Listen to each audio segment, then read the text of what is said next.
ನಮಸ್ತೆ ಸ್ನೇಹಿತರೆ, ಇವತ್ತು ನಾವು ದ್ವಿತೀಯ BA ಇಂಗ್ಲೀಷಲ್ಲಿ ಮುಖ್ಯವಾಗಿ ಬರುವಂಥದ್ದು ಪೊಯಟ್ರಿ ಭಾಗದ ನಾವು ಎಲ್ಲ ಇಲ್ಲಿ 7 ಪದ್ಯಗಳಿದೆ, 4 ಯೂನಿಟ್, ಹಾಗೆಯೇ 1 ಯೂನಿಟಲ್ಲಿ 2, 2ನೇ ಯೂನಿಟಲ್ಲಿ 2, 4ನೇ ಯೂನಿಟಲ್ಲಿ ಕೂಡ 2 ಇದೆ, ಆಮೇಲೆ 1, ಒಟ್ಟು 7 ಪದ್ಯಗಳಿದೆ. ಈ 7 ಪದ್ಯಗಳ ಸಾರಾಂಶವನ್ನು ಸರಿಯಾಗಿ ಕಲಿತುಕೊಳ್ಳಿ ಸ್ನೇಹಿತರೆ. ಯಾಕೆಂದರೆ ನೀವು ಪ್ರಶ್ನೆ ಪತ್ರಿಕೆಯನ್ನು ನೋಡಿದಾಗ ವಿಭಾಗ ಎಯಲ್ಲಿ ಮೊದಲಿಗೆ ಸಿಗುವಂಥದ್ದೇ ಎನೋಟೇಟ್ ಬರೀಲಿಕ್ಕೆ, ಅಂದರೆ ಟಿಪ್ಪಣಿಯನ್ನು ಬರೀಲಿಕ್ಕೆ ಅಥವಾ ಸಂದರ್ಭ ಸ್ವಾರಸ್ಯ ಅಂತ ಕೂಡ ನಾವು ಹೇಳ್ತೇವೆ. ಎನೋಟೇಟ್ ಬರೀರಿ ಅಂತ ಕೇಳ್ತಾರೆ. ಅವರು 1 ಸಾಲು ಅಥವಾ 2 ಸಾಲನ್ನು ಕೊಡ್ತಾರೆ. ಆವಾಗ ನಮಗೆ ಆ ಸಾಲನ್ನು ನೋಡಿದ ತಕ್ಷಣ ಅದು ಯಾವ ಪದ್ಯದಿಂದ ಬಂದಿದೆ ಅಂತ ಅರ್ಥ ಆಗ್ತದೆ. ಯಾವಾಗ ನಾವು ಸಮ್ಮರಿಯನ್ನು ಸರಿಯಾಗಿ ಕಲಿತುಕೊಂಡಿದ್ದೇವೋ ಆವಾಗ ಎನೋಟೇಟ್ ಬರೀಲಿಕ್ಕೆ ಏನು ಕೂಡ ಕಷ್ಟ ಆಗೋದಿಲ್ಲ. ನೀವು ಪದ್ಯದ ಹೆಸರು ಸರಿಯಾಗಿ ತಿಳ್ಕೊಳ್ಬೇಕು. ಅದರ ಜೊತೆಗೆ ಪದ್ಯವನ್ನು ಬರೆದ ಕವಿಯ ಹೆಸರನ್ನು ಕೂಡ ಸರಿಯಾಗಿ ತಿಳ್ಕೊಂಡ್ರೆ ನಿಮಗೆ ಎಲ್ಲವನ್ನು ಕೂಡ ಎನೋಟೇಟ್ ಕೂಡ ಬರಲಿಕ್ಕೆ ಸಾಧ್ಯ ಆಗ್ತದೆ. ಎನೋಟೇಟ್ ಯಾವಾಗಲೂ ಪೊಯಟ್ರಿ ಭಾಗದಿಂದಲೇ ಕೊಡುವುದರಿಂದ ಟಿಪ್ಪಣಿಯನ್ನು ಬರೀಲಿಕ್ಕೆ ಅವರು 2 ಸಾಲನ್ನು ಕೊಡ್ತಾರೆ. ಅದು ಪೊಯಟ್ರಿ ಭಾಗ ಹಾಗೆ ಡ್ರಾಮಾದಿಂದ ಕೂಡ ಅವರು ಕೊಡುವಂಥದ್ದು. ನಾವೇನು ಮಾಡಬೇಕು ಅಂದರೆ ಈ 7 ಪದ್ಯದ ಸಾರಾಂಶವನ್ನು ಸರಿಯಾಗಿ ಕಲಿತ್ಕೊಳ್ಬೇಕು. ಆವಾಗ ನಮಗೆ ಎನೋಟೇಟ್ ಕೂಡ ಬರಲಿಕ್ಕಾಗ್ತದೆ. ಅದನ್ನು ಪದ್ಯದ ಹೆಸರು ಮತ್ತು ಕವಿಯ ಹೆಸರು ಬರೆದ ನಂತರ ನಾವು ಕಲ್ತಿರುವಂಥ ಸಮ್ಮರಿಯನ್ನು ಬರೆದ್ರೆ ಆಯಿತು. ಇಷ್ಟು ಮಾಡಿದರೆ ಸಾಕಾಗ್ತದೆ.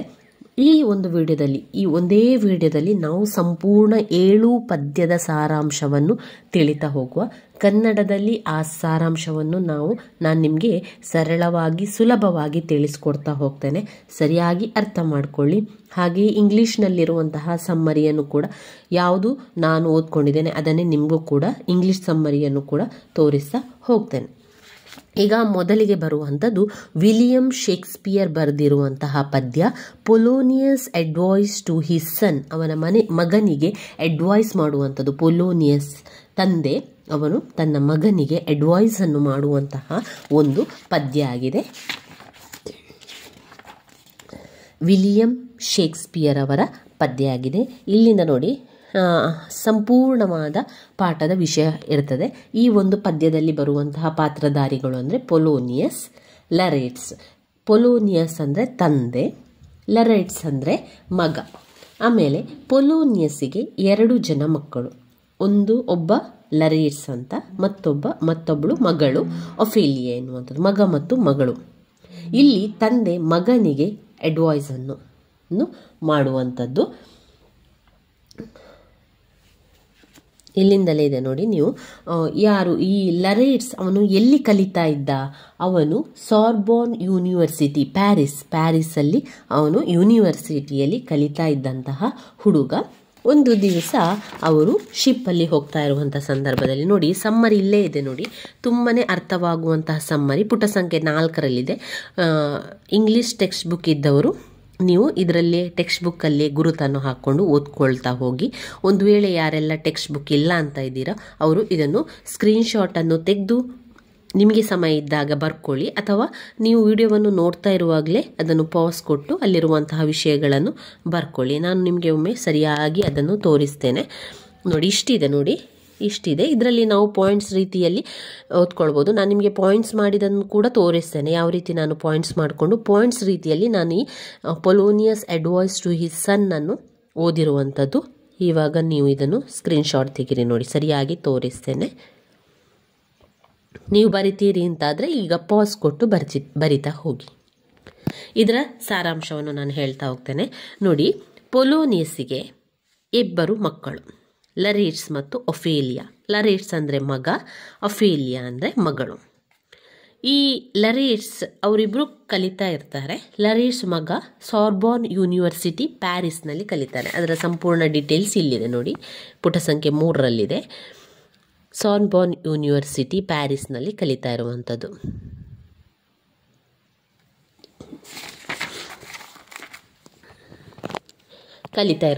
ಇಲ್ಲಿ ತಂದೆ ಮಗನಿಗೆ ಅಡ್ವೈಸ್ ಅನ್ನು ಮಾಡ್ತಾರೆ.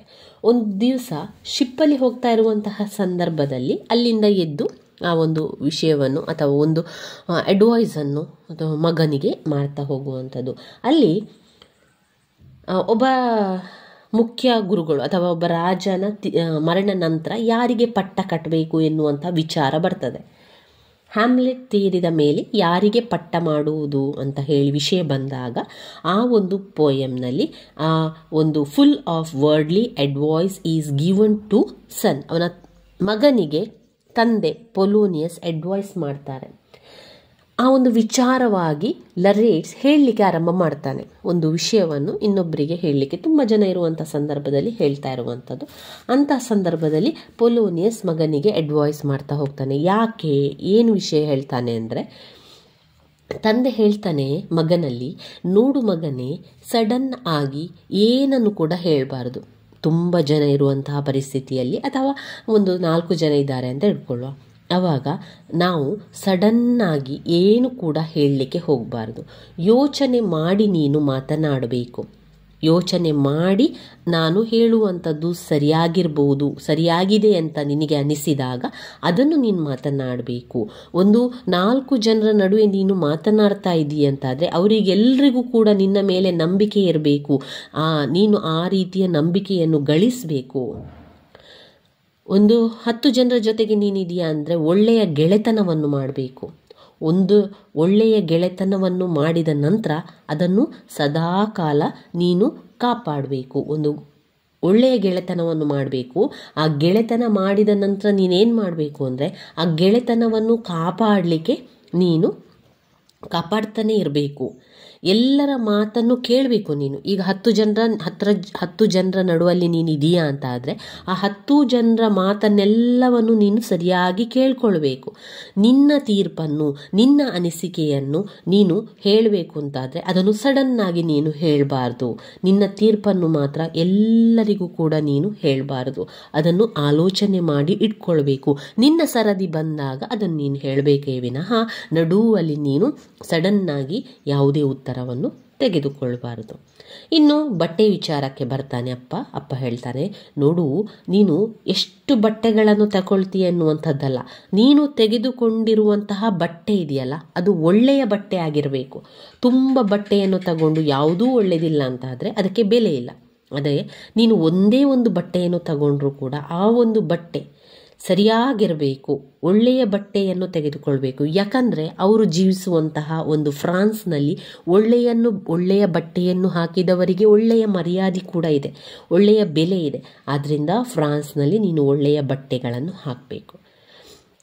ಇನ್ನು ತಂದೆ ಹೇಳ್ತಾನೆ, ನೋಡು, ಫ್ರೆಂಡ್ಸನ್ನು ಮಾಡಬೇಕು, ಒಳ್ಳೆಯ ಫ್ರೆಂಡ್ಸನ್ನು ಮಾಡಬೇಕು. ಸರಿ, ಆ ಒಳ್ಳೆಯ ಫ್ರೆಂಡ್ಸನ್ನು ಯಾವತ್ತೂ ಕಾಪಾಡ್ಕೊಳ್ಬೇಕು, ಅದೂ ಸರಿ. ಆದರೆ ನಿನ್ನ ಫ್ರೆಂಡ್ಶಿಪ್ನ ಒಳಗೆ ಹಣದ ವಿಷಯ ಯಾವತ್ತೂ ಬರಬಾರ್ದು. ಫ್ರೆಂಡ್ಶಿಪ್ನ ಒಳಗಡೆ ಹಣ ಕೊಡುವಂಥದ್ದು, ಸಾಲ ಕೊಡುವಂಥದ್ದು, ಸಾಲ ತೆಗೆದುಕೊಳ್ಳುವಂಥದ್ದು, ಒಟ್ಟಾರೆಯಾಗಿ ಫ್ರೆಂಡ್ಸ್ಗಳ ನಡುವೆ ಹಣದ ವಿಷಯ ಬರಬಾರ್ದು. ಹಣವನ್ನು ಫ್ರೆಂಡ್ಶಿಪ್ನ ನಡುವೆ ತರಬಾರ್ದು ಅಂತ ತಂದೆ ಮಗನಿಗೆ ಅಡ್ವೈಸನ್ನು ಮಾಡುವಂಥದ್ದು. Polonius advice turn don't bring money matter between friendship ಅಂತ ಹೇಳ್ತಾ ಇದ್ದಾರೆ.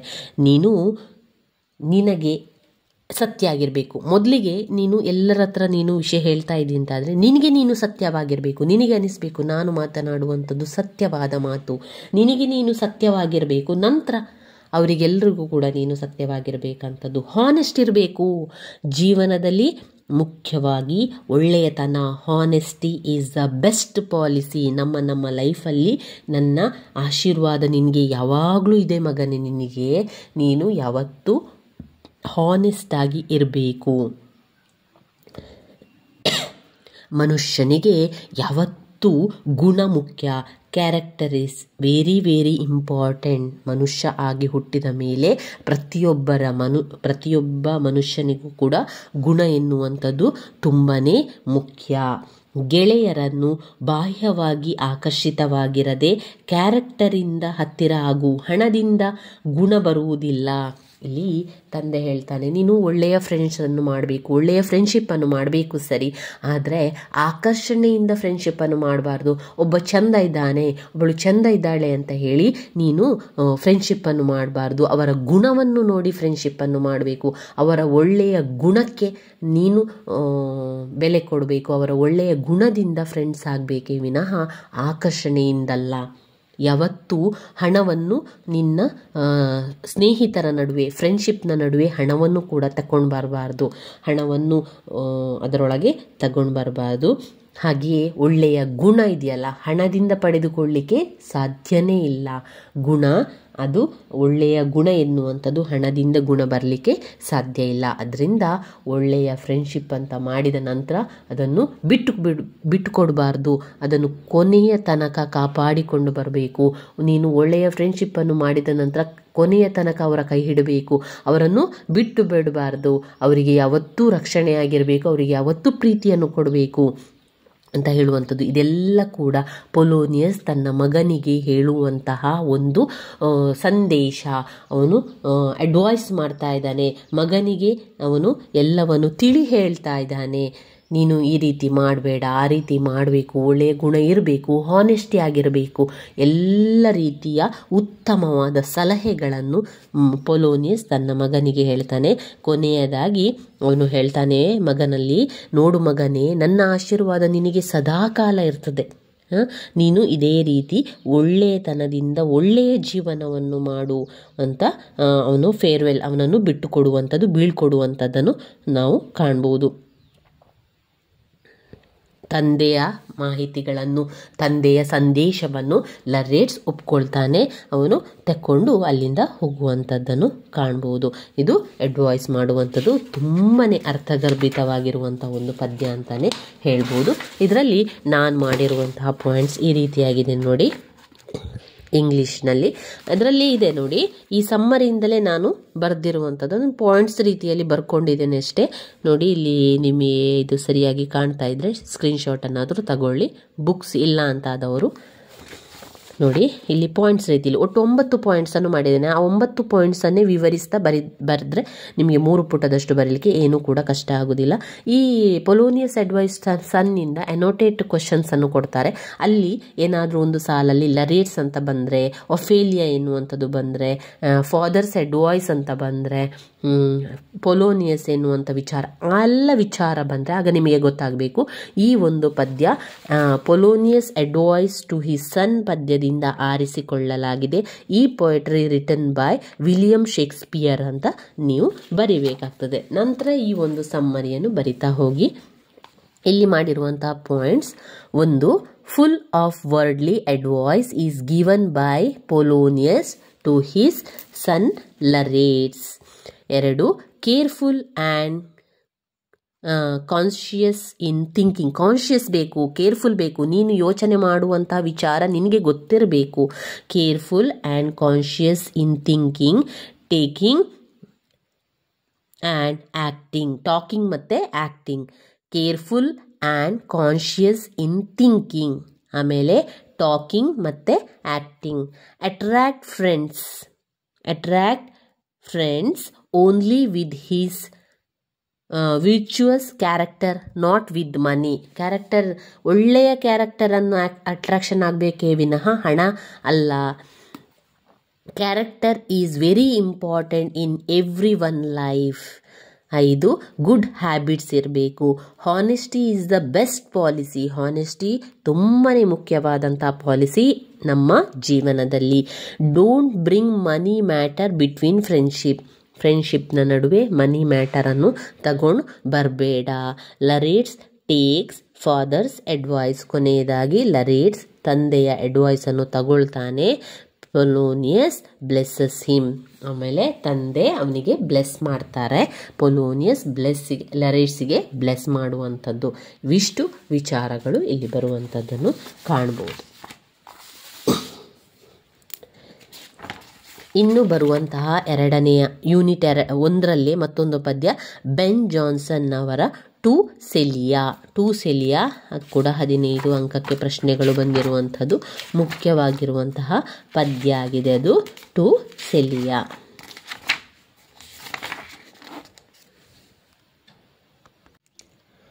ಇನ್ನು ಯೂನಿಟ್ 1ರಲ್ಲಿ ಮತ್ತೊಂದು ಪದ್ಯ ಟು ಸೆಲಿಯಾ. ಬೆನ್ ಜಾನ್ಸನ್ ಅವರು ಬರೆದಿರುವಂಥ ಟು ಸೆಲಿಯಾ. ಟು ಸೆಲಿಯನಿಗೆ ಅಂದರೆ ಇಲ್ಲಿ ಸ್ಪೀಕರ್ ಆಫ್ ದ ಪೋಯಮ್ ಅಂದರೆ ಲೇಖಕರು ಪ್ರೇಮಿಯಾಗಿದ್ದಾರೆ, ಅವರು ಪ್ರೀತಿಗೆ ಬಿದ್ದಿದ್ದಾರೆ, ಪ್ರಿಯತಮೆಯ ವರ್ಣನೆಯನ್ನು ಮಾಡ್ತಾ ಇದ್ದಾರೆ.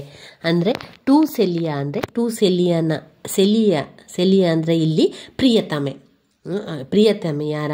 ಲೇಖಕರ, ಸ್ಪೀಕರ್ನ ಪ್ರಿಯತಮೆಯಾಗಿದ್ದಾರೆ. ಟು ಸೆಲಿಯನಿಗೆ ಪ್ರಿಯತಮೆಯ ವರ್ಣನೆಯನ್ನು ಇಲ್ಲಿ ಲೇಖಕರು ಮಾಡ್ತಾರೆ. ಅವರು ಪ್ರೀತಿಗೆ ಬಿದ್ದಿದ್ದಾರೆ, ಅವರು ಪ್ರೀತಿಯಲ್ಲಿ ಮುಳುಗಿದ್ದಾರೆ, ಪ್ರೀತಿಯಿಂದ ಅವರು ವರ್ಣನೆಯನ್ನು ಮಾಡ್ತಾ ಇರುವಂಥದ್ದು. ಟು ಸೆಲಿಯಾ ಅಂದರೆ ಪ್ರಿಯತಮೆಗೆ ವರ್ಣನೆಯ ಬಗ್ಗೆ, ಪ್ರಿಯತಮೆಯನ್ನು ವರ್ಣನೆ ಮಾಡ್ತಾ ಅವರು ಈ ಒಂದು ಪದ್ಯವನ್ನು ಬರೆದಿದ್ದಾರೆ.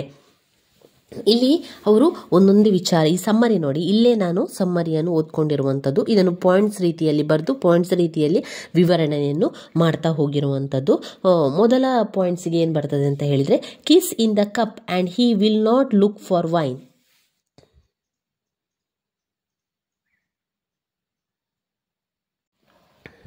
ಮೊದಲ ಪಾಯಿಂಟಲ್ಲಿ kiss in the cup and will not look for wine. ಇಲ್ಲಿ ಲೇಖಕರು ಹೇಳ್ತಾ ಇದ್ದಾರೆ, ನೀನು ಅವರು ಒಂದು ಕಪ್ಪಲ್ಲಿ ಒಂದು ವೈನನ್ನು ಕುಡಿತಾ ಇದ್ದಾರೆ, ಇಬ್ಬರು ಕೂತ್ಕೊಂಡು ಕುಡಿತಾ ಇದ್ದಾರೆ ಅಂತ ಅಂದ್ಕೊಳ್ಳಿ. ಇಲ್ಲಿ ಲೇಖಕರು ಹೇಳ್ತಾರೆ, ನೀನು ಕಪ್ಪಿಗೆ ಒಂದು ಮುತ್ತನ್ನು ಕೊಡಬೇಕು. ಈ ಮುತ್ತನ್ನು ಕೊಟ್ಟರೆ ಈ ವೈನ್ ಏನಾಗ್ತದೆ ಅಂತ ಹೇಳಿದರೆ, ಈ ವೈನ್ ಅಮೃತ ಆಗ್ತದೆ, ಈ ವೈನ್ ಅಮೃತ ಆಗ್ತದೆ, ನನಗೆ ಬೇರೆ ವೈನ್ ಬೇಡ, ನೀನು ಆ ಕಪ್ಪಿಗೆ ಮುತ್ತು ಕೊಟ್ಟರೆ ಸಾಕು, ಆ ಒಂದು ಕಪ್ಪಿನಲ್ಲಿರುವಂಥ ವೈನ್ ಅಮೃತಕ್ಕೆ ಸಮಾನ ಆಗ್ತದೆ, ಅಮೃತವೇ ಆಗಿ ಹೋಗ್ತದೆ. ಆಗ ನನಗೆ ಬೇರೆ ವೈನ್ ಯಾವುದೂ ಕೂಡ ಬೇಡ, ಆ ಒಂದು ಅಮೃತ ನನಗೆ ಸಾಕು. ಪ್ರೀತಿಯ ದಣಿಯು ಆತ್ಮದಿಂದ ಹುಟ್ಟಿದೆ, ಅದು ಅಮೃತ ಕುಡಿಯಲು ಬಯಸಿದೆ. ಮಾಮೂಲಿ ವೈನನ್ನು ನಾನು ಬಯಸ್ತಾ ಇಲ್ಲ, ಮಾಮೂಲಿ ವೈನ್ ನನಗೆ ಬೇಡಲೂ ಬೇಡ. ಆದರೆ ಯಾವಾಗ ನೀನು ಒಂದು ಕಪ್ಪಿಗೆ ಮುತ್ತನ್ನು ಕೊಡ್ತೀಯ, ಆ ಮುತ್ತನ್ನು ಕೊಟ್ಟಂತಹ ಕಪ್ಪಿನ ವೈನ್ ಇದೆಯಲ್ಲ, ಅದು ಅಮೃತ ಆಗ್ತಾ ಇದೆ.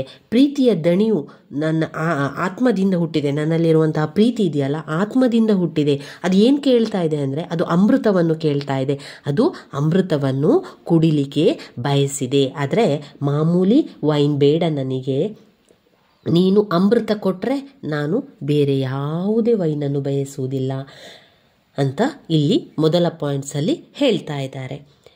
Second point, he want to taste a divine drink not ordinary drink. ಅವರು ಸೆಕೆಂಡ್ ಪಾಯಿಂಟಲ್ಲಿ ಹೇಳ್ತಾರೆ, his soul want to taste divine drink and not ordinary drink. ಅವರ ಆತ್ಮ ಆರ್ಡಿನರಿ ಡ್ರಿಂಕನ್ನು ಬಯಸ್ತಾ ಇಲ್ಲ, ಅದು ಅಮೃತವನ್ನು ಬಯಸ್ತಾ ಇದೆ. ಮೂರನೇ ಪಾಯಿಂಟಲ್ಲಿ, he gave roses and she return them. ಇನ್ನು ಲೇಖಕರು ಸೆಲಿಯನಿಗೆ ಏನು ಕೊಡ್ತಾ ಇದ್ದಾರೆ ಅಂದರೆ, ಗುಲಾಬಿಯ ಗುಚ್ಛವನ್ನು ಕೊಡ್ತಾ ಇದ್ದಾರೆ. ಬಂಡಲ್ಸ್ ಆಫ್ ರೋಸ್, ಅದು ಗಾರ್ಲ್ಯಾಂಡ್ ರೋಸನ್ನು ಕೊಡ್ತಾ ಇದ್ದಾರೆ. ಈ ಗಾರ್ಲ್ಯಾಂಡ್ ರೋಸ್ ಇದೆಯಲ್ಲ, ಆ ಗಾರ್ಲ್ಯಾಂಡ್ ರೋಸನ್ನು ಅವರು ಹೂಗುಚ್ಛವನ್ನು ಸೆಲಿಯನಿಗೆ ಕೊಡ್ತಾ ಇದ್ದಾರೆ. ಕೊಟ್ಟು ಹೇಳ್ತಾರೆ, ನೋಡು ನಾನು ಹೂವಿನ ಗುಚ್ಛವನ್ನು ಕೊಡ್ತಾ ಇದ್ದೇನೆ ನಿನಗೆ, ನೀನು ಅದಕ್ಕೆ ಒಂದು ಮುತ್ತನ್ನು ಕೊಡಬೇಕು, ಒಂದು ಕಿಸ್ಸನ್ನು ಕೊಡಬೇಕು. ಆಗ ಅದರ ಸುಗಂಧ, ಅದರ ಒಂದು ಪರಿಮಳ ಎಲ್ಲ ಕಡೆಗೆ ಕೂಡ ಸ್ಪ್ರೆಡ್ ಆಗ್ತದೆ, ಎಲ್ಲ ಕಡೆಗೆ ಕೂಡ ಹರಡಬೇಕದು. ನಾನು ಕೊಟ್ಟಿರುವಂಥ ಹೂವಿನ ಗುಚ್ಛಕ್ಕೆ ನೀನು ಕಿಸ್ಸನ್ನು ಕೊಡಬೇಕು, ಆಗ ಅದರಲ್ಲಿರುವಂಥ ಪರಿಮಳ ಮತ್ತು ಸುಗಂಧ ಎಲ್ಲ ಕಡೆಗೂ ಕೂಡ ಹರಡ್ತದೆ. ನೀನು ಆ ಒಂದು ಗುಚ್ಛವನ್ನು ನನಗೆ ವಾಪಸ್ ಕೊಡಬೇಕು, ನಾನು ಕೊಟ್ಟಿರುವಂಥ ಹೂವಿನ ಗುಚ್ಛವನ್ನು ನೀನು ನನಗೆ ವಾಪಸ್ ಕೊಡಬೇಕು, ನೀನು ಅದನ್ನು ಪುನಃ ನನಗೆ ಕೊಡಬೇಕು. ಯಾಕೆ? ಅದು ನನಗಾಗಿ, ಅದು ನನಗೆ ಅಂತ ನಾನು ತಗೊಂಡಿರೋದು, ನೀನು ಅದಕ್ಕೆ ಒಂದು ಮುತ್ತನ್ನು ಕೊಡಬೇಕು. ಆವಾಗ ಏನಾಗ್ತದೆ ಅಂತ ಹೇಳಿದರೆ, ಆ ಮುತ್ತಿನಿಂದ ಆ ಹೂವು ಯಾವತ್ತೂ ಬಾಡುವುದಿಲ್ಲ ಅಂತ ಸೆಲಿಯನನ್ನು ಹೊಗಳ್ತಾ ಇದ್ದಾರೆ ಇಲ್ಲಿ ಲೇಖಕರು. ಅವ್ರು ಹೇಳ್ತಾ ಇದ್ದಾರೆ, when she send the rose back to him it will grow and spread it fragrance due to kiss of Celia. ಸೆಲಿಯನ ಕಿಸ್ಸಿಂದಾಗಿ ಅದರ ಫ್ರಾಗ್ನೆನ್ಸ್ ಮತ್ತು ಅದರ ಪರಿಮಳ, ಸುಗಂಧ ಎಲ್ಲ ಕಡೆಗೆ ಹರಡುತ್ತದೆ. ನಾನು ಕೊಟ್ಟಂತಹ ಗಾರ್ಲ್ಯಾಂಡ್ ರೋಸಸ್ಸನ್ನು, ಆ ರೋಸಸ್ಸನ್ನು ನನಗೆ ವಾಪಸ್ ಕೊಡು, ನನಗದು ಬೇಕು, ಅದು ನನಗಾಗಿ. ನೀನು ಕೊಟ್ಟಿರುವಂಥ ಕಿಸ್ಸಿಂದ ಅದು ಯಾವತ್ತೂ ಬಾಡಿ ಹೋಗೋದಿಲ್ಲ ಅಂತ ಹೇಳ್ತಾ ಇದ್ದಾರೆ. ಆಮೇಲೆ ಹೇಳ್ತಾರೆ, she want to give kiss to rose so that time spread the fragrance of Celia kisses. ಕೊನೆಯ ಪಾಯಿಂಟ್ಸಲ್ಲಿ ಅವರು ಹೇಳ್ತಾರೆ, ಡಸ್ ನಾಟ್ ವಿದರ್ ಅಂದರೆ ಬಾಡುವುದಿಲ್ಲ, ಹೂ ಯಾವತ್ತೂ ಬಾಡಿ ಹೋಗುವುದಿಲ್ಲ. ಈ ರೀತಿಯಾಗಿ ಸೀಕ್ರೆಟ್ ಲವರ್, ಇಲ್ಲಿ ಲೇಖಕರ ಸೀಕ್ರೆಟ್ ಲವರ್ ಸೀಕ್ರೆಟ್ ಲವರ್ ಆಗಿದ್ದಾರೆ, ಸೆಲಿಯನನ್ನು ಹೊಗಳ್ತಾ ಇದ್ದಾರೆ, ಅವರು ಪ್ರೀತಿಯಲ್ಲಿ ಮುಳುಗಿದ್ದಾರೆ, ಪ್ರಿಯತಮೆಯನ್ನು ಹೊಗಳುವಂಥದ್ದು. ಇವಿಷ್ಟು ಕತೆ ಟು ಸೆಲಿಯ ವಿಷಯದಲ್ಲಿ ಪದ್ಯದಲ್ಲಿ ಬರುವಂಥದ್ದು. ಟು ಸೆಲಿಯ ಪದ್ಯವನ್ನು ಬರೆದವರು ಬೆನ್ ಜಾನ್ಸನ್ ಅವರು. ಇನ್ನು ಬರುವಂತಹ ಪದ್ಯ ಯೂನಿಟ್ 2ರಲ್ಲಿ ಬೆಲಿಂಡಾಸ್ ಡ್ರೆಸ್ಸಿಂಗ್ ಟೇಬಲ್.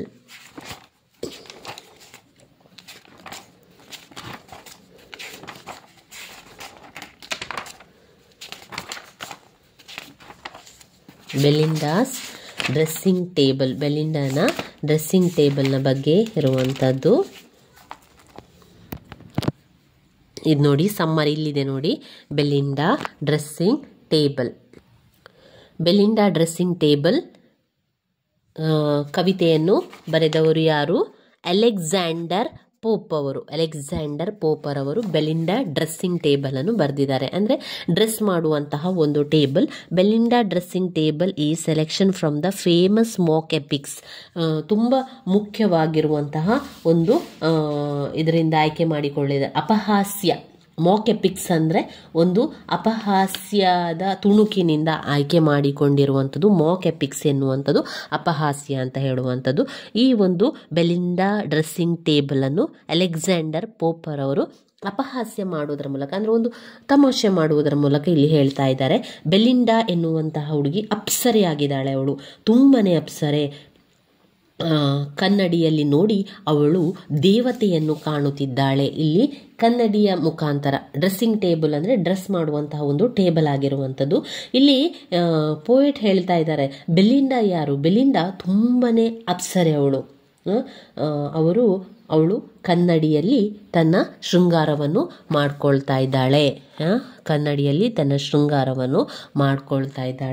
ಕನ್ನಡಿಯಲ್ಲಿ ನೋಡಿ ಅವಳು ದೇವತೆಯನ್ನು ಕಾಣ್ತಾ ಇದ್ದಾಳೆ. ಅಪ್ಸರೆ ಬೆಲಿಂಡಾ ಅಂದರೆ ಅವಳು ತುಂಬನೇ ಅಪ್ಸರೆ. ಒಂದು ಪೆಟ್ಟಿಗೆಯಿಂದ ಅವಳೇನು ಮಾಡ್ತಾಳೆ ಅಂದರೆ, ಅವಳ ಹತ್ರ ಒಂದು ಪೆಟ್ಟಿಗೆ ಇರ್ತದೆ.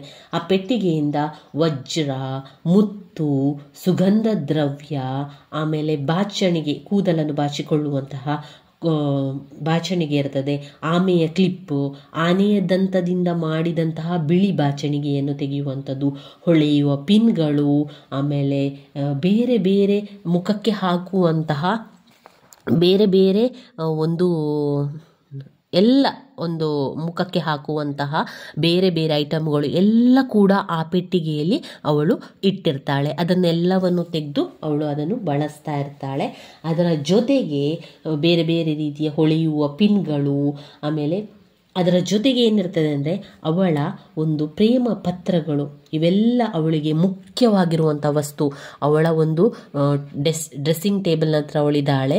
ಅವಳ ಒಂದು ಪೆಟ್ಟಿಗೆಯಲ್ಲಿ ಎಲ್ಲ ಡ್ರೆಸ್ ಮಾಡುವಂತಹ ಸಾಮಗ್ರಿಗಳ ಜೊತೆಗೆ ಪ್ರೇಮ ಪತ್ರ ಕೂಡ ಆ ಒಂದು ಬಾಕ್ಸ್ನಲ್ಲಿದೆ, ಪೆಟ್ಟಿಗೆಯಲ್ಲಿದೆ. ಅದು ಕೂಡ ಅವಳಿಗೆ ತುಂಬಾ ಇಂಪಾರ್ಟೆಂಟ್ ಆಗಿದೆ.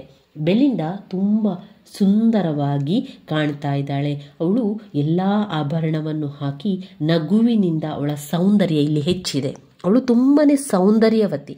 ಆದರೆ ಆಭರಣವೆಲ್ಲ ಹಾಕಿದಾಗ ಅವಳ ಸೌಂದರ್ಯ ಇನ್ನಷ್ಟು ಹೆಚ್ಚಾಗ್ತದೆ.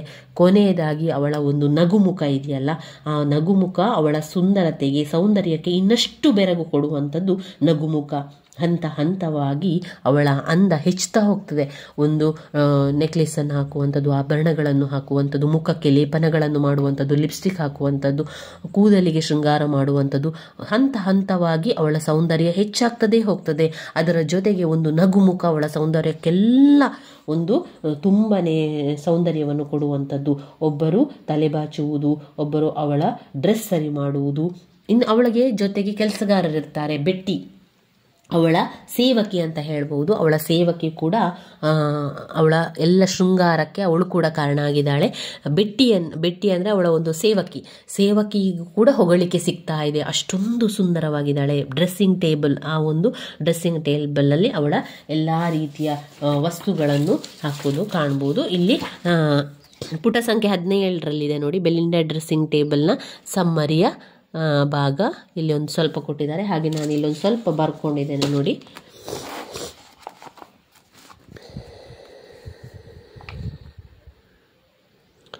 ರಿಟರ್ನ್ ಬೈ ಅಲೆಕ್ಸಾಂಡರ್ ಪೋಪರ್ ಅವರು ಏನು ಬರೆದಿದ್ದಾರೆ, ಬೆಲಿಂಡಾ ಡ್ರೆಸ್ಸಿಂಗ್ ಟೇಬಲ್ ಬರೆದಿದ್ದಾರೆ. Belinda dressing table is a selection from the famous mock ಎಪಿಕ್ಸಿಂದ ಆಯ್ಕೆ ಮಾಡಿಕೊಂಡಿದ್ದಾರೆ. ಅಲೆಕ್ಸಾಂಡರ್ ಪೋಪ್ ಅವರು ಅದರ ಬಗ್ಗೆ ವಿವರಿಸ್ತಾ ಇರುವಂಥದ್ದು ಕಾಣ್ಬೋದು. The poem was written to humorously depict a feud, ಚಿತ್ರಿಸುವಂಥದ್ದು. ಅವರು ಹೇಳ್ತಾ ಇದ್ದಾರೆ, ಅಲ್ಲಿ ಅವರು ಇಮ್ಯಾಜಿನೇಷನ್ ಮಾಡ್ತಾ ಇದ್ದಾರೆ. ಬೆಲಿಂಡಾಸ್ ಎಷ್ಟು ಒಂದು ಸೌಂದರ್ಯಕ್ಕೆ ಇಂಪಾರ್ಟೆನ್ಸ್ ಕೊಡ್ತಾ ಇದ್ದಾಳೆ ಅಂತ ಹೇಳಿದ್ರೆ, ಡ್ರೆಸ್ಸಿಂಗ್ ಟೇಬಲ್ನ ಎದುರು ಅವಳು ಕುಳಿತು ತನ್ನ ಅಲಂಕಾರವನ್ನು ಮಾಡ್ಕೊಳ್ತಾ ಇದ್ದಾಳೆ. ಅವಳ ಕೂದಲನ್ನ ಅಲಂಕಾರ ಮಾಡ್ಕೊಳ್ತಾ ಇದ್ದಾಳೆ, ಮುಖಕ್ಕೆ ಬೇಕಾದ ಲೇಪನಗಳನ್ನು ಹಾಕ್ತಾ ಇದ್ದಾಳೆ. Belinda is described in this section is being assisted by her maid Betty. ಅವಳ ಸೇವಕಿ ಅವಳಿಗೆ ಎಲ್ಲದಕ್ಕೂ ಸಹಾಯಕ್ಕೆ ಮಾಡ್ತಾಳೆ.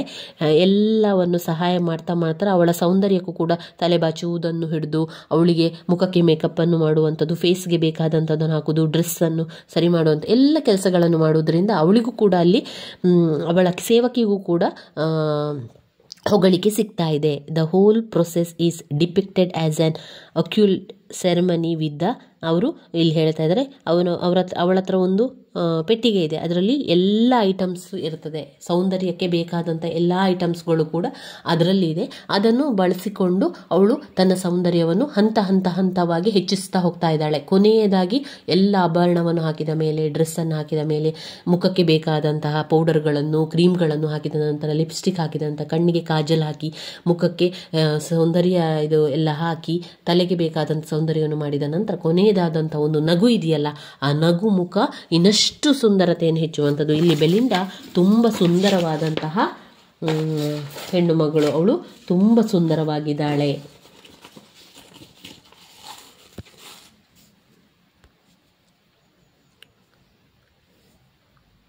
ಅವಳು ತುಂಬಾ ಸುಂದರವಾಗಿದ್ದಾಳೆ.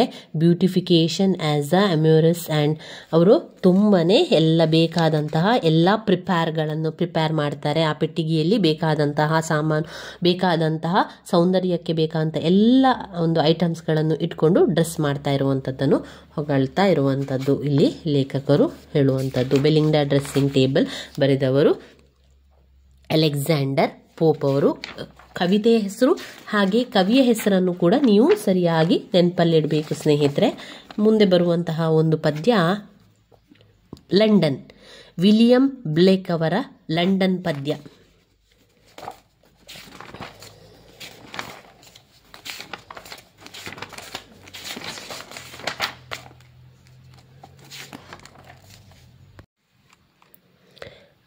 ಇನ್ನು 4ನೇ ಪದ್ಯ ಲಂಡನ್.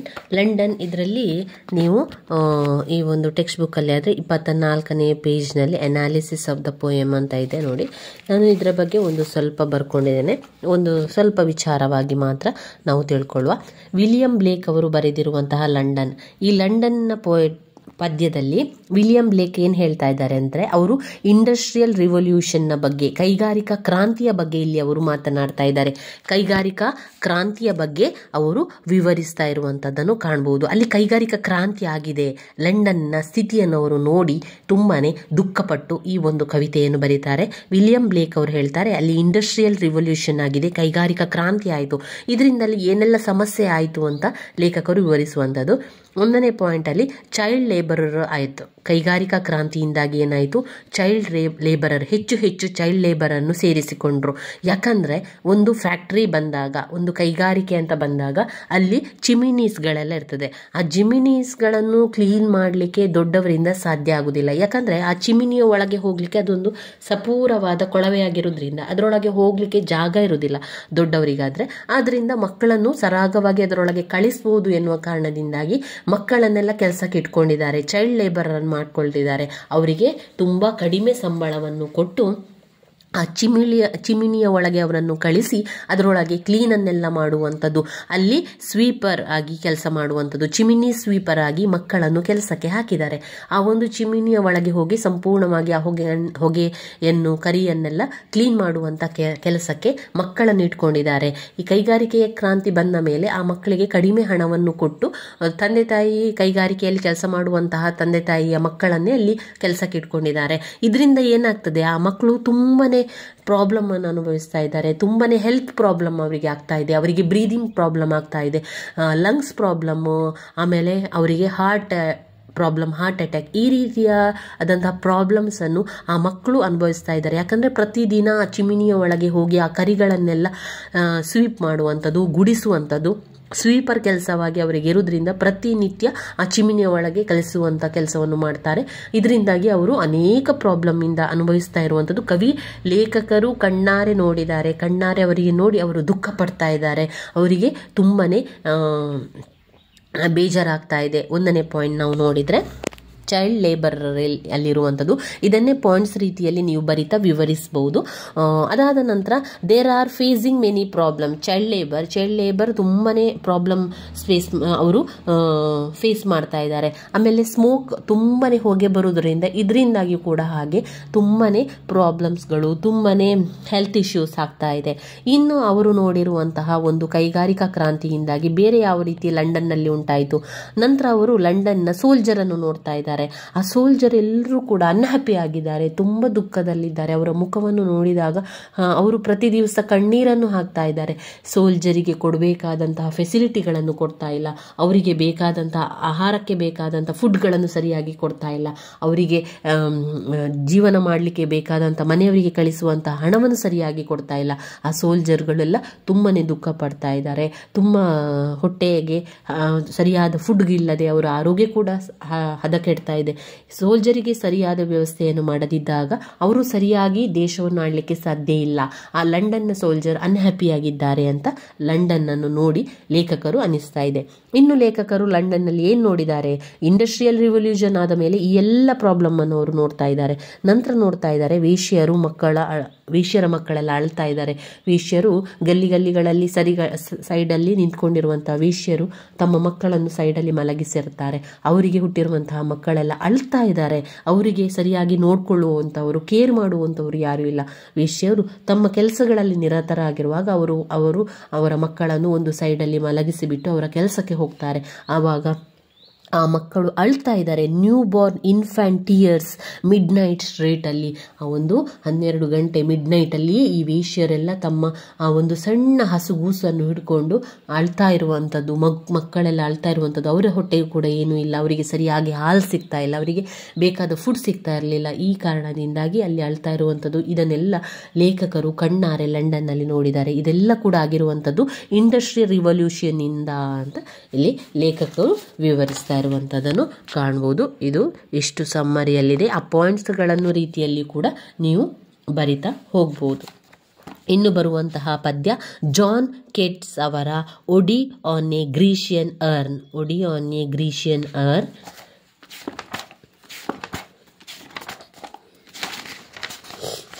ಜಾನ್ ಕೇಟ್ ಅವರು ಬರೆದಿರುವಂತಹ ಈ ಒಂದು ಪದ್ಯ ತುಂಬಾ ಅದ್ಭುತವಾಗಿದೆ.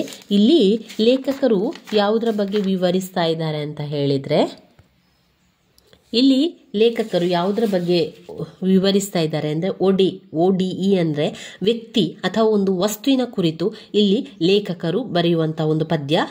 ಒಂದು ಹೂಜಿಯ ಬಗ್ಗೆ, ಒಂದು ಹೂಜಿ ಅಥವಾ ಚಿತಾಭಸ್ಮ ಅಂತ ಹೇಳ್ತಾರೆ, ಒಂದು ಪಾಟಿನ ಬಗ್ಗೆ ನೀವು ಏನು ಕೂಡ ಅದನ್ನು ಅರ್ಥವನ್ನು ತಗೊಳ್ಬೋದು. ಒಡೆ ಅಂದರೆ ಒಂದು ಹೂಜಿ ಅಥವಾ ಒಂದು ವ್ಯಕ್ತಿ ಅಂತ ಹೇಳ್ಬೋದು. ಅಲ್ಲಿ ಚಿತ್ರಕಲೆಯಲ್ಲಿ ಸೌಂದರ್ಯವನ್ನು ವರ್ಣಿಸಿದ್ದಾರೆ. ಒಂದು ಚಿತ್ರಕಲೆ, ಒಂದು ಪಾಟಲ್ಲಿ ಬೇರೆ ಬೇರೆ ಚಿತ್ರಗಳು ಇರುವಂಥದ್ದು, ಆ ಚಿತ್ರಗಳಲ್ಲಿ ಬೇರೆ ಬೇರೆ ಅರ್ಥಗಳನ್ನು ಇಲ್ಲಿ ಲೇಖಕರು ವರ್ಣಿಸುವಂಥದ್ದು. ಚಿತ್ರಕಲೆಯಲ್ಲಿರುವಂತಹ ಸೌಂದರ್ಯವನ್ನು ಅವರು ವರ್ಣಿಸ್ತಾ ಇದ್ದಾರೆ. ಇಲ್ಲಿ ಲೇಖಕರು ಒಟ್ಟಾಗಿ ಹೇಳ್ತಾ ಇದ್ದಾರೆ, ಕಲೆಗೆ ಸಾವಿಲ್ಲ, ಕಲೆ ಯಾವತ್ತೂ ಅಮರ. ಮನುಷ್ಯನ ಜೀವನಕ್ಕೆ ಅಂದರೆ ಮನುಷ್ಯನ ನಮ್ಮ ಜೀವಕ್ಕೆ ಸಾವಿದೆ, ಆದರೆ ಕಲೆ ಯಾವತ್ತೂ ಸಾಯುವುದಿಲ್ಲ. ಒಂದು ಪಾಟಲ್ಲಿರುವಂತಹ, ಒಂದು ಹೂಜಿಯಲ್ಲಿರುವಂತಹ ಬೇರೆ ಬೇರೆ ಚಿತ್ರಗಳನ್ನು ಇಲ್ಲಿ ಲೇಖಕರು ವಿವರಿಸುವಂಥದ್ದು. ನೀನು ಒಬ್ಬ ಮದುಮಗಳ ಹಾಗೆ ಪರಿಶುದ್ಧವಾಗಿದ್ದೀಯಾ, ನೀನು ಒಂದು ದತ್ತು ಮಗುವಿನಂತೆ ಕಾಣುತ್ತಿದ್ದೀಯಾ, ಪಾಟ್ನ ಉದ್ದೇಶಿಸಿ ಹೇಳಿರುವಂಥದ್ದು.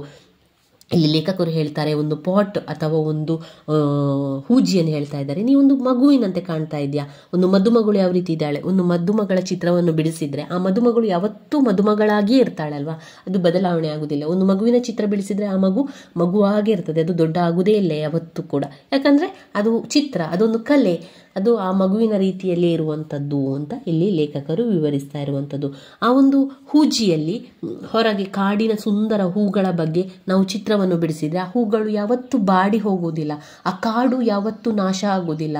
ಇನ್ನು ಒಂದಿಷ್ಟು ಹುಡುಗರು ಹುಡುಗಿಯ ಹಿಂದೆ ಬರ್ತಾ ಇರುವಂಥದ್ದು, ಓಡಿ ಬರುವಂಥದ್ದು, ಅವರು ಯಾವತ್ತೂ ಓಡ್ತಾನೇ ಇರುವಂತೆ, ಅವರು ನಿಲ್ಲುವುದೇ ಇಲ್ಲ. ಆ ಪರಿಸ್ಥಿತಿಯಲ್ಲಿ ಆ ಕಲೆ ಇರುವಂಥದ್ದು ಕತೆ ಹೇಳ್ತದೆ.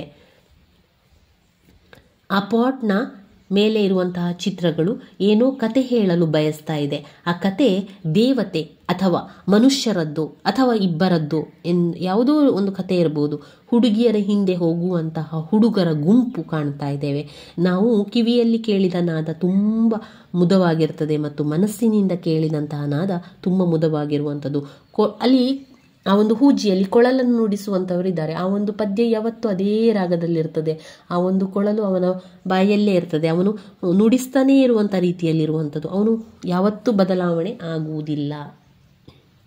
ಧೈರ್ಯಶಾಲಿ ಪ್ರೇಮಿ ತನ್ನ ಪ್ರಿಯತಮೆಗೆ ಚುಂಬಿಸಲು ಬಂದಂತಹ ಸಂದರ್ಭದಲ್ಲಿ ಅಷ್ಟು ಚಿತ್ರ ಮಾಡಿರ್ತಾನೆ, ಅವನಿಗೆ ಚುಂಬಿಸಲು ಸಾಧ್ಯವಿಲ್ಲ. ಆದರೆ ಅವಳ ಸೌಂದರ್ಯ ಎಂದೂ ಕೂಡ ಮಾಸುವುದಿಲ್ಲ, ಯಾಕಂದರೆ ಅದು ಕಲೆ.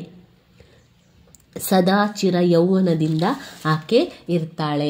ಈ ಚಿತ್ರದಲ್ಲಿರುವ ಮರಗಳ ಕೊಂಬೆಗಳ ಕುರಿತು ಹೇಳುತ್ತಾ, ಓ ಕೊಂಬೆ, ನೀನು ಹೆದರಬೇಡ, ಎಂದೂ ಅದರ ಎಲೆ ಹೂ ಉದುರುವುದಿಲ್ಲ, ಬಾಡುವುದಿಲ್ಲ, ಮರಗಳಿಗೆ ಮುಪ್ಪೇ ಬರುವುದಿಲ್ಲ.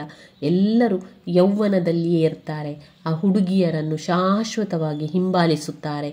ಹುಡುಗಿಯರು ಏದುಸುರು ಬಿಡುತ್ತಾ ಹೋಗ್ತಾ ಇರುವಂಥದ್ದು. ಆದರೆ ನಿಜ ಜೀವನದಲ್ಲಿ ಹಾಗೆ ಇರಲಿಕ್ಕೆ ಸಾಧ್ಯ ಇಲ್ಲ. ಕಲೆಗೆ ಸಾವಿಲ್ಲ, ಕಲೆ ಯಾವತ್ತೂ ಅಮರ. ಆದರೆ ನಮ್ಮ ನಿಜ ಜೀವನಕ್ಕೆ ಮುಪ್ಪಿದೆ, ಸಾವಿದೆ. ನಾವು ಚಿಕ್ಕ ಮಗುವಾಗಿ ದೊಡ್ಡವರಾಗ್ತಾ ಆಗ್ತಾ ಆಗ್ತಾ ಒಂದು ಅಲ್ಲ ಒಂದು ದಿವಸ ಪ್ರತಿಯೊಬ್ಬರೂ ಸಾವನ್ನು ಅನುಭವಿಸಲೇಬೇಕು, ಸಾವನ್ನಪ್ಪಲೇಬೇಕು. ಆದರೆ ಕಲೆ ಯಾವತ್ತೂ ಅಮರ, ಕಲೆಗೆ ಸಾವಿಲ್ಲ. ಅದರಿಂದ ಅಲ್ಲಿ ಪಾಟಲ್ಲಿ ಅಥವಾ ಒಂದು ಹೂಜಿಯಲ್ಲಿ ಮಾಡಿರುವಂತಹ ಚಿತ್ರದ ಬಗ್ಗೆ ಲೇಖಕರು ಇಲ್ಲಿ ವಿವರಿಸ್ತಾ ಹೇಳ್ತಾರೆ. ಒಡಿ ಎನ್ನುವಂಥದ್ದು ಒಂದು ವ್ಯಕ್ತಿ, ವಸ್ತು, ಒಂದು ಹೂಜಿಯ ಬಗ್ಗೆ ಅವರು ಹೇಳ್ತಾ ಇದ್ದಾರೆ.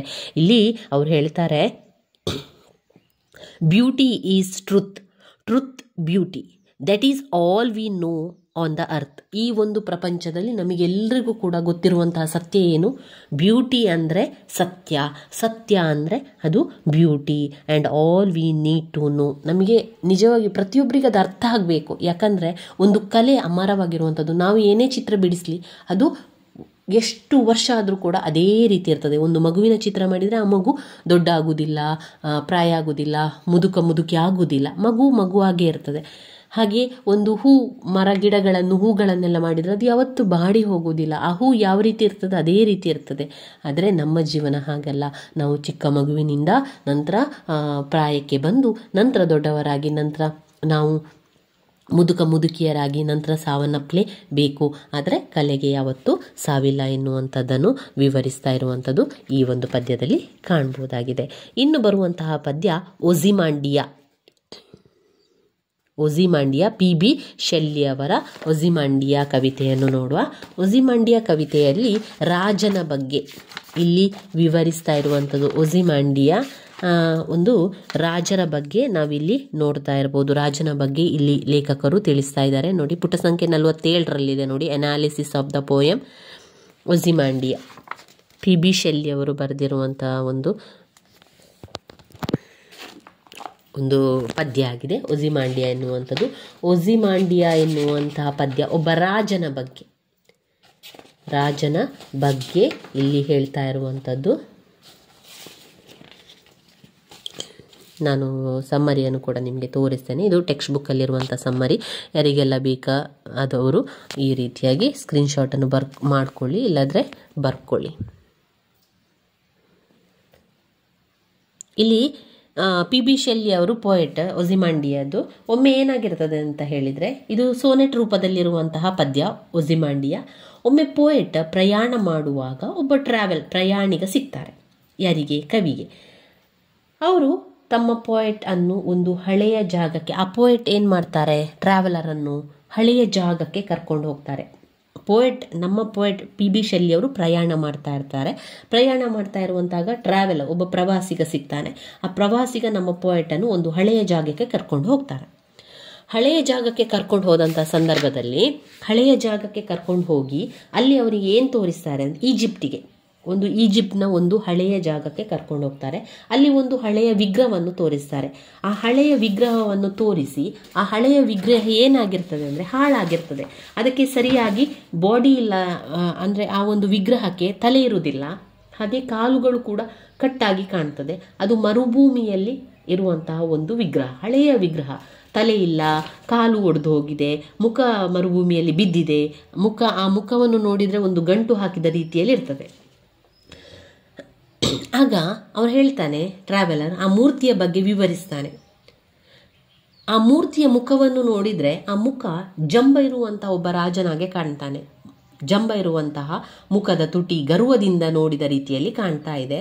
ಆ ಮೂರ್ತಿಯನ್ನು ಕೆತ್ತಿದಂತಹ ಕಲ್ಪ್ಟರ್ ಅಂದರೆ ಶಿಲ್ಪಿ, ಮೂರ್ತಿಯನ್ನು ಕೆತ್ತಿದಂತಹ ಕಲ್ಪ್ಟರೇ ಅದನ್ನು ಮಾಡಿದ್ದಾನೆ. ಯಾಕೆ ಅಂದರೆ ಅವನಿಗೆ ಗೊತ್ತಿದೆ ಆ ರಾಜನ ಬಗ್ಗೆ. ಆ ರಾಜ ತುಂಬನೇ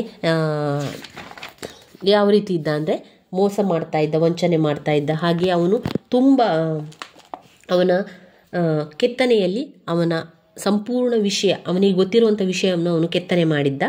ಈಗ ಆ ಒಂದು ವಿಗ್ರಹಕ್ಕೆ ಸರಿಯಾದ ತಲೆ ಇಲ್ಲ, ಕಾಲಿಲ್ಲ, ಶಿಲ್ಪಿಯ ಭಾವನೆ ಅದರಲ್ಲಿ, ಎಲ್ಲ ಫೀಲಿಂಗ್ಸ್ ಅದರಲ್ಲಿ ಕಾಪಿ ಮಾಡಿರುವ ರೀತಿಯಲ್ಲಿತ್ತು.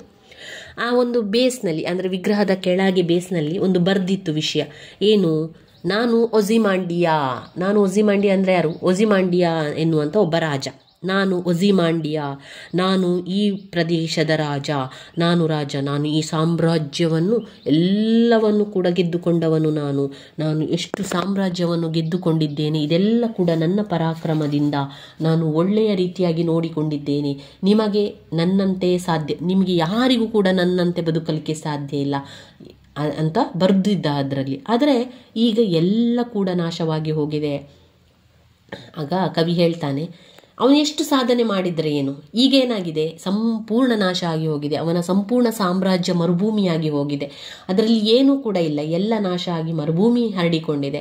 ಅವನ ಸಾಧನೆ ಏನೇ ಇದ್ರೂ ಕೂಡ ವಿಗ್ರಹ ಕೂಡ ಹಾಳಾಗಿದೆ. ಅಲ್ಲಿ ಅವನು ಬರೆದಿದ್ದ, ನನ್ನ ಸಾಧನೆ ನೋಡಿ ನಿಮಗೆ ಯಾರಿಗೂ ಕೂಡ ನನ್ನಷ್ಟು ಸಾಧನೆ ಮಾಡಲಿಕ್ಕೆ ಸಾಧ್ಯ ಇಲ್ಲ, ರಾಜ ಒಜಿಮಾಂಡಿಯಾ ಅಂತ ಬರ್ತಿದ್ದಾನೆ. ಈಗ ಎಲ್ಲ ಕೂಡ ನಾಶ ಆಗಿದೆ. It is about ruin statue that has destroy ಆಗಿದೆ, ಎಲ್ಲ ಡೆಸ್ಟ್ರಾಯ್ ಆಗಿ ಹೋಗಿದೆ.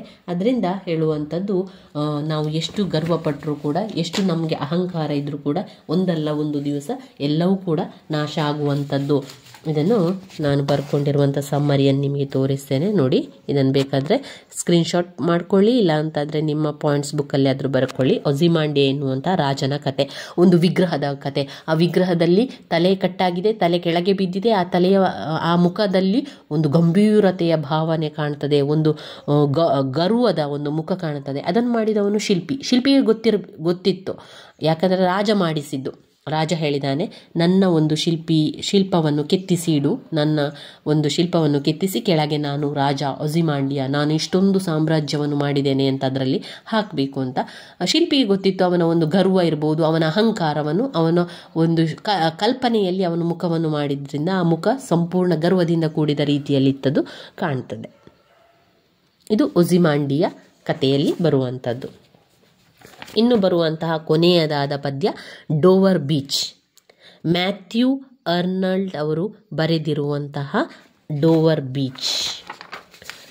ಬೀಚ್ ಕೂಡ ತುಂಬ ಅದ್ಭುತವಾದಂತಹ ಒಂದು ಪದ್ಯ. ಮ್ಯಾಥ್ಯೂ ಅವರು ಡೋವರ್ ಬೀಚಿನ ಬದಿಯಲ್ಲಿ ಅವರು ತಮ್ಮ ಎಲ್ಲ ಒಂದು ವಿಚಾರವನ್ನು ವಿವರಿಸುವಂಥದ್ದು, ತಮ್ಮ ಒಂದು ಪ್ರೀತಿಯ ಬಗ್ಗೆ ಹೇಳುವಂಥದ್ದನ್ನೆಲ್ಲ ಕಾಣ್ಬೋದು.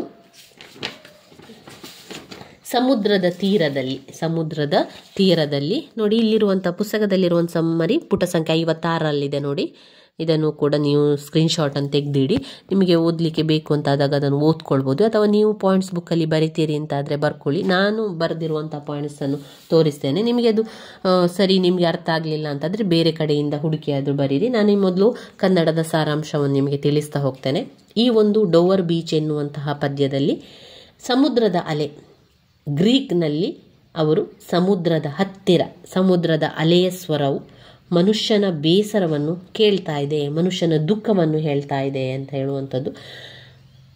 ಮನುಷ್ಯನಲ್ಲಿರುವಂತಹ ಒಳ್ಳೆತನ ನಿಧಾನವಾಗಿ ಮಾಯವಾಗ್ತಾ ಇದೆ ಎನ್ನುವಂಥ ನಂಬಿಕೆ ಬರಿದಾಗ್ತಾ ಇದೆ. ಇಲ್ಲಿ ಕವಿ ತನ್ನ ಪತ್ನಿಗೆ ಹೇಳ್ತಾ ಇದ್ದಾರೆ. ಕವಿ ಏನು ಮಾಡ್ತಾ ಇದ್ದಾರೆ ಅಂದರೆ, ಸಮುದ್ರದ ತೀರದಲ್ಲಿ ಒಂದು ಮನೆಯಲ್ಲಿ ರೂಮನ್ನಲ್ಲಿ ಅವರು ಸ್ಟೇ ಮಾಡಿದ್ದಾರೆ. ಅವರು ಆ ಬೀಚನ್ನು ನೋಡ್ತಾ ನೋಡ್ತಾ ಕವಿ ಹೆಂಡತಿಯಲ್ಲಿ ಹೇಳ್ತಾ ಇದ್ದಾರೆ, ನೋಡು ಆ ಬೀಚಿನಲ್ಲಿ ಎಷ್ಟೊಂದು ಅಲೆಗಳು ಬರ್ತಾ ಇದೆ, ಆ ಒಂದು ಅಲೆಯ ಸ್ವರ ನನಗೆ ಏನನ್ನಿಸ್ತಾ ಇದೆ ಅಂತ ಹೇಳಿದರೆ ಬೀಚ್ ದುಃಖ ಪಡ್ತಾ ಇದೆ, ಮನುಷ್ಯರ ಸಂಪೂರ್ಣ ವೇದನೆಯಲ್ಲಿ ನನಗೆ ಕಾಣ್ತಾ ಇದೆ, ಮನುಷ್ಯರ ಬೇಸರ ನನಗೆ ಆ ಅಲೆಯಲ್ಲಿ ಕೇಳ್ತಾ ಇದೆ. ನಾವು ಒಬ್ಬರಿಗೊಬ್ಬರು ನಂಬಿಕೆಯಲ್ಲಿರುವ ಈ ಲೋಕದಲ್ಲಿ ನಿಜವಾದ ಪ್ರೀತಿ, ನಂಬಿಕೆ ಇಲ್ಲ, ಶಾಂತಿ ಇಲ್ಲ. ಇಲ್ಲಿ ಲೇಖಕರು ತಮ್ಮ ಪತ್ನಿಗೆ ಹೇಳ್ತಾ ಇದ್ದಾರೆ, ನೋಡು ಆ ಒಂದು ಅಲೆಯಲ್ಲಿ ಮನುಷ್ಯರ ದುಃಖ ಕೇಳ್ತಾ ಇದೆ. ಈ ಪ್ರಪಂಚದಲ್ಲಿ ಹೇಗೆ ಅಂದರೆ ಒಬ್ಬರಿಗೊಬ್ಬರು ನಂಬಿಕೆ ಇಲ್ಲ, ಒಬ್ಬರಿಗೊಬ್ಬರಿಗೆ ಪ್ರೀತಿ ಇಲ್ಲ, ನಂಬಿಕೆಯ ರೀತಿಯಲ್ಲಿ ಒಂದು ಆ್ಯಕ್ಟ್ ಮಾಡುವವರು ತುಂಬ ಜನ ಇದ್ದಾರೆ. ನಾವು ಒಬ್ಬರಿಗೊಬ್ಬರು ನಂಬಿಕೆಯಲ್ಲಿ ಇರುವಂತಹ ಈ ಒಂದು ಲೋಕ ಇದೆಯಲ್ಲ, ಅದರಲ್ಲಿ ನಿಜವಾಗಿಯೂ ಕೂಡ ಪ್ರೀತಿ, ನಂಬಿಕೆ ಇಲ್ಲ, ಶಾಂತಿಯೆಲ್ಲ ಇಲ್ಲದಾಗಿ ಹೋಗಿದೆ. ಅಂಧಕಾರದಲ್ಲಿದ್ದಾರೆ, ಪ್ರತಿಯೊಬ್ಬರು ಕೂಡ ಅಂಧಕಾರದಲ್ಲಿದ್ದೇವೆ ಎನ್ನುವಂಥದ್ದನ್ನು ಹೇಳ್ತಾರೆ. ಯಾರನ್ನು ನಂಬುವಂಥದ್ದು ಈ ಸಮಾಜದಲ್ಲಿ, ಯಾರನ್ನು ನಂಬಬೇಕು, ಯಾರನ್ನು ನಂಬಾರದು ಅಂತ ಗೊತ್ತಾಗ್ತಾ ಇಲ್ಲ. ಇಲ್ಲಿ ಲೇಖಕರು ಯಾವುದೋ ಒಂದು ದುಃಖದಲ್ಲೇ ಇದ್ದಾರೆ ಅಂತ ಅನಿಸ್ತದೆ. ಏನೋ ಒಂದು ಮೋಸ ಆಗಿದೆ ಅಥವಾ ಅವರ ಜೀವನದಲ್ಲಿ ಏನೋ ತೊಂದರೆ ಆಗಿದೆ ಎನ್ನುವಂತಹ ಒಂದು ಅನಿಸಿಕೆ ನಮಗೆ ಬರ್ತದೆ. ಇಂಗ್ಲೆಂಡ್ನಲ್ಲಿರುವಂತಹ ಒಂದು ಸ್ಥಳ ಅದು. ಪತ್ನಿಯ ಜೊತೆಗೆ ಸಮುದ್ರ ತೀರಕ್ಕೆ ಬಂದಾಗ ಕವಿ ಆ ಒಂದು ಪದ್ಯವನ್ನು ಬರೆದಿದ್ದಾರೆ. ಡೋವರ್ ಬೀಚ್ ಎನ್ನುವಂಥದ್ದು. ಟೈಡ್ ಅಂದರೆ ಇಲ್ಲಿ ಅಲೆಗಳು. ಫ್ರಾನ್ಸ್ನ ಸಿಟಿ ದೀಪಗಳು, ಅಲ್ಲಿ ಅವರು ಬೀಚನ್ನು ನೋಡ್ತಾ ಇದ್ದಾಗ ಡೋವರ್ ಬೀಚ್ನಿಂದ ಆ ಸಿಟಿಯ ದೀಪಗಳೆಲ್ಲ ಹೊಳಿತಾ ಇದೆ, ಮಿನುಗ್ತಾ ಇರೋ ರೀತಿಯಲ್ಲಿ ಕಾಣ್ತದೆ. ಆ ಬಂಡೆಯ ಮೇಲೆ ಅಲ್ಲಿನ ಒಂದು ದೀಪಗಳು, ದೊಡ್ಡ ದೊಡ್ಡದಾದ ದೀಪಗಳು, ಬೆಳಕು ಹೊಳಿತಾ ಇರ್ತದೆ ರಾತ್ರಿ ಹೊತ್ತಿನಲ್ಲಿ. ಕಿಟಕಿಯ ಹತ್ತಿರ ಬಾ ನೋಡು ಅಂತ ಪತ್ನಿಗೆ ಹೇಳುವಂಥದ್ದು. ಆ ಬೀಚನ್ನು ನೋಡಿ ಹೇಳ್ತಾ ಇದ್ದಾರೆ ಲೇಖಕರು, ಬೆಳ್ಳಿಯ ಪದರ ಒಂಥರ ಕಾಣ್ತಾ ಇದೆ. ಆ ಒಂದು ಬೀಚ್ನಲ್ಲಿ ಅನೇಕ ಕಲ್ಲುಗಳೆಲ್ಲ ಹೊರಗೆ ಅಪ್ಪಳಿಸ್ತಾ ಇದೆ, ಹೊರಗೆ ತಂದು ಹಾಕ್ತಾ ಇದೆ ಸಮುದ್ರ. ಆ ಕಲ್ಲನ್ನು ತಗೊಂಡು ಹೋಗಿ ಪುನಃ ಆ ಕಲ್ಲನ್ನು ಸಮುದ್ರ ಕೊಂಡೋಗ್ತದೆ, ವಾಪಸ್ ದಡಕ್ಕೆ ತಂದು ಹಾಕ್ತದೆ. ಈ ರೀತಿಯಾಗಿ ನಿರಂತರವಾದ ಕ್ರಿಯೆ ಆಗ್ತಾ ಇದೆ. ಈ ಅಲೆಯಲ್ಲಿ ನನಗೆ ಬೇಸರ ಕೇಳ್ತಾ ಇದೆ, ಆ ಅಲೆಯಲ್ಲಿ ನನಗೆ ಒಂದು ರೀತಿಯ ದುಃಖ ಕೇಳ್ತಾ ಇದೆ ಅಂತ ಲೇಖಕರು ತನ್ನ ಪತ್ನಿಗೆ ಸಮುದ್ರದ ಅಲೆಯ ಬಗ್ಗೆ ವಿವರಿಸ್ತಾ ಇರುವಂಥದ್ದು. ನೋಡಿ, ಇಲ್ಲಿ ನಾನು ಕೆಲವೊಂದು ಪಾಯಿಂಟ್ಸ್ ಅನ್ನು ಬರೆದಿದ್ದೇನೆ. ಈ ರೀತಿ ಪಾಯಿಂಟ್ಸ್ ಆಗಿ ಬರೆದ್ರೆ ನಮಗೆ ಬರೀಲಿಕ್ಕೂ ಕೂಡ ಸಹಾಯ ಆಗ್ತದೆ ಎನ್ನುವಂಥ ದೃಷ್ಟಿಯಿಂದ. 2 of them need to treat each of other honest and authenticity. ಅಲ್ಲಿ ಲೇಖಕರು ಮತ್ತು ಪತ್ನಿ ಅವರಿಬ್ಬರು ಮಾತುಕತೆಯನ್ನು ಮಾಡ್ತಾ ಇರುವಂಥದ್ದು. ಲೇಖಕರು ಸಮುದ್ರ ಬದಿಯಲ್ಲಿರುವಂತಹ ರೂಮಲ್ಲಿ ಇದ್ದುಕೊಂಡು ಸಮುದ್ರದ ಅಲೆಗಳನ್ನು ನೋಡ್ತಾ ಇದ್ದಾರೆ. ಸಮುದ್ರದ ಅಲೆಗಳನ್ನು ನೋಡ್ತಾ ತನ್ನ ಹೆಂಡತಿಯನ್ನು ಕರೆದು, ನೋಡು, ನೀನು ಕೂಡ ನೋಡು, ಆ ಅಲೆ ಎಲ್ಲಿ ನನಗೆ ದುಃಖದ ಸ್ವರ ಕೇಳ್ತಾ ಇದೆ, ಬೇಜಾರದ ಸಂಗತಿ ಕೇಳ್ತಾ ಇದೆ. ಈ ಸಮಾಜದಲ್ಲಿ ನಂಬಿಕೆ ಎನ್ನುವಂಥದ್ದು ಮಾಯ ಆಗಿದೆ, ಪ್ರೀತಿ ಯಾರಲ್ಲೂ ಇಲ್ಲ. Dream like qualities of variety, beauty and newness does not actually offer joy, love or clarity ಎನ್ನುವಂಥದ್ದನ್ನೆಲ್ಲ ಹೇಳುವಂಥದ್ದು. Can it provides certainty, peace or relief from pain. ಅಲ್ಲಿ ಲೇಖಕರಿಗೆ ಏನೆಲ್ಲ ಕೇಳ್ತಾ ಇದ್ದಾರೆ, ಆ ಬೀಚಲ್ಲಿ, ಆ ಟೈಡ್ ಅಂದರೆ ಅಲೆಯಲ್ಲಿ ಏನು ಕೇಳ್ತಾ ಇದ್ದಾರೆ, ಒಂದು ಸ್ಯಾಡ್ ಸೌಂಡ್ ಕೇಳ್ತಾ ಇದೆ. ಅದಾದ ನಂತರ Moon reflecting on the water, ಅಲ್ಲಿರುವಂತಹ ಮೂನ್ ಇದಾನಲ್ಲಿ ಚಂದ್ರನ ಒಂದು ಬೆಳಕು ರಿಫ್ಲೆಕ್ಟ್ ಆಗ್ತಾ ಇದೆ, ಸಮುದ್ರದ ಅಲೆಗೆ ರಿಫ್ಲೆಕ್ಟ್ ಆಗ್ತಾ ಇದೆ. ಆಮೇಲೆ ಮೂರನೇದಾಗಿ ಸಾರೋ ಆಫ್ ಹ್ಯುಮ್ಯಾನಿಟಿ, ಮನುಷ್ಯನಿಗೆ ದುಃಖ ಇದೆ, ಮನುಷ್ಯನ ದುಃಖಗಳು ಅಲೆಯಲ್ಲಿ ನನಗೆ ಕೇಳಿಸ್ತಾ ಇದೆ. ಮನುಷ್ಯರು ಒಬ್ಬರಿಗೊಬ್ಬರು ನಂಬಿಕೆ ಇಲ್ಲ, ಪ್ರೀತಿ ಇಲ್ಲ, ಯಾರನ್ನು ನಂಬಬೇಕು ಯಾರನ್ನು ಬಿಡಬೇಕು ಅಂತ ಗೊತ್ತಾಗ್ತಾ ಇಲ್ಲ. ಆ ಅಲೆಯಲ್ಲಿ ಸಂಪೂರ್ಣ ಮನುಷ್ಯರ ದುಃಖ ಕೇಳ್ತಾ ಇದೆ. 4ನೇದು ಕ್ಯಾರೆಕ್ಟರ್ ಹಾನೆಸ್ಟಿ ಲೂಸಿಂಗ್, ಎಲ್ಲರೂ ಕೂಡ ಅವರ ಗುಣವನ್ನು ಕಳಿತಾ ಮನುಷ್ಯನ ಗುಣವನ್ನು ಕಳ್ಕೊಂಡು ಬರ್ತಾ ಇದ್ದಾರೆ. ಹಾನೆಸ್ಟಿ, ಅವನ ಒಂದು ನಂಬಿಕೆ, ಅವನ ಒಂದು ಪ್ರಾಮಾಣಿಕತೆಯನ್ನು ಎಲ್ಲ ಕಳೀತಾ ಇದೆ ಎನ್ನುವಂಥದ್ದನ್ನು ಲೇಖಕರು ಡೋವರ್ ಬೀಚಲ್ಲಿ ಹೇಳ್ತಾ ಇರುವಂಥದ್ದು. ಇವಿಷ್ಟನ್ನು ಇಟ್ಕೊಂಡು ನಾವು 3 ಪೇಜ್ನಷ್ಟು ಬರಿತಾ ಹೋಗ್ಬೋದು. ಅದನ್ನೇ ಪಾಯಿಂಟ್ಸ್ ರೀತಿಯಲ್ಲಿ ಬರ್ಕೊಂಡು ನಾವು ಬರಿತಾ ಹೋಗ್ಬೋದು. ಅದರ ಸಂಪೂರ್ಣ ಸಮ್ಮರಿ ಇಲ್ಲಿದೆ ನೋಡಿ. ಅದು ಸಂಪೂರ್ಣ ಓದಲಿಕ್ಕೆ ಕಷ್ಟ ಅಂತ ಅವರು ಇದರಲ್ಲಿರುವಂಥ ಪಾಯಿಂಟ್ಸನ್ನೇ ಬರ್ಕೊಂಡು ಆ ಪಾಯಿಂಟ್ಸನ್ನೇ ವಿವರಿಸ್ತಾ ಹೋಗಿ, ಮುಖ್ಯವಾಗಿ ಆ ಒಂದು ಕವಿಯ ಹೆಸರನ್ನು ಸರಿಯಾಗಿ ಕಲ್ತ್ಕೊಳ್ಳಿ, ಸ್ಪೆಲ್ಲಿಂಗ್ ಮಿಸ್ಟೇಕ್ ಇಲ್ಲದೆ ಅದರ ಹೆಸರು ಮತ್ತು ಕವಿಯ ಹೆಸರನ್ನು ಸರಿಯಾಗಿ ಕಲ್ತ್ಕೊಳ್ಳಿ ಸ್ನೇಹಿತರೆ. ಇವಿಷ್ಟು ಆದರೆ ನಮ್ಮ 7 ಪದ್ಯದ ಸಾರಾಂಶ ಮುಗಿಯಿತು. ನನ್ನ ವಿಡಿಯೋಸ್ ಎಲ್ಲ ನಿಮಗೆ ಇಷ್ಟ ಆಗಿದ್ರೆ ಲೈಕ್ ಕೊಡಿ, ಶೇರ್ ಮಾಡಿ, ಹಾಗೆ ಸಬ್ಸ್ಕ್ರೈಬ್ ಮಾಡಲಿಕ್ಕೆ ಮರಿಬೇಡಿ ಸ್ನೇಹಿತರೆ. ಮುಂದಿನ ವಿಡಿಯೋದಲ್ಲಿ ನಾವು ಡ್ರಾಮಾದ ಬಗ್ಗೆ ತಿಳ್ಕೊಳ್ಳುವ, ಹಾಗೆಯೇ ಪ್ರಶ್ನೋತ್ತರಗಳಲ್ಲಿ ಬಂದಿರುವಂತಹ ಸಮ್ಮರಿಯನ್ನು ತಿಳ್ಕೊಳ್ಳುವ, ಹಾಗೆ ಕೆಲವೊಂದು ಪಾಠಗಳ ಸಮ್ಮರಿಯನ್ನು ಕೂಡ ತಿಳ್ಕೊಳ್ಳುವ ಸ್ನೇಹಿತರೆ. ಧನ್ಯವಾದಗಳು.